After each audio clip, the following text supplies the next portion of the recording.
Hello, my name is Jerry McSparron, and this is another JMAC engine rebuild completion video. And today's date is February the 8th of 2023.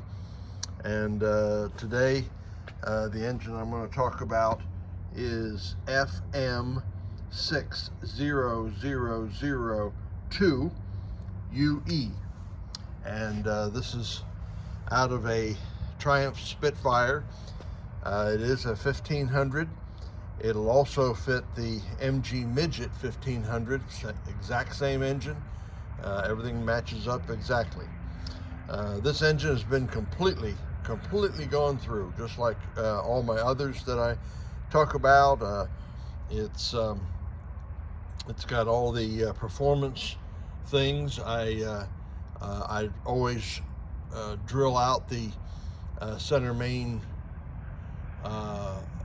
gallery so that it supplies more oil to the number 2 and number 3 rod bearings, and it's not necessarily a weakness, but it seems like when there's a spun bearing or something, it seems like it's always number 2 or 3, and I believe it's because those gallery wasn't made big enough to start with. So it's got it's got flat top pistons. It's got brand new bearings on the bottom end.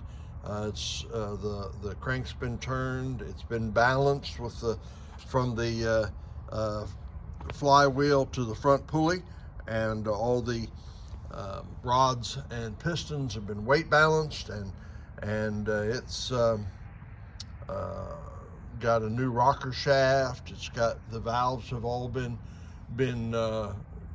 ground, and it's got new valve guides and new springs, and it's got double springs, double chain, double sprockets on the timing, and so it's been completely gone through. It's got a new oil pump. Everything is doing very well, and so I want to run it for you. It did have a really good oil pressure, 75 to start. I've run it now for about a half hour, and so the engine's good and warmed up. As you can see, it's pushing 160 or whatever. That's what thermostat's in it, and it's a 40 to 45 degree day, so that's pretty typical. And so we're going to run it for you. The compression was very good, between 185 and 195 across the board, and that's what we would expect. I have the head shaved to achieve 9.5 to 1, and that's what I would expect compression wise. And so this engine is ready to go. So we'll fire it up, let you listen to it run, and that noise is that you hear is the fuel pump. Here we go.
So there you have it, and it's ready to go. Anybody interested in this engine, you can go to my website, jmacengineshop.com,